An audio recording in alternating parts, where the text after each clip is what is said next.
Kaya ang ugaliin po natin, pagka may ginawa tayong mabuti para sa ating kapwa, huwag tayong mag-expect ng kahit ano, no?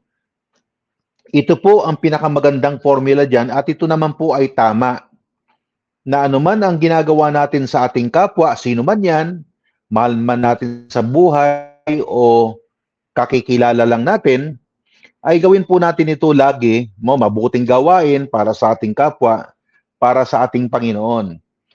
Tutal, ang Panginoon naman po ay hindi tayo bibiguin, no? Na kung ano man ang ginawa natin sa ating kapwa, ay ibabalik po ng ating Panginoon yan in many different ways. We cannot tell how, what, but I'm sure that it will be given back to us in so many different ways, no?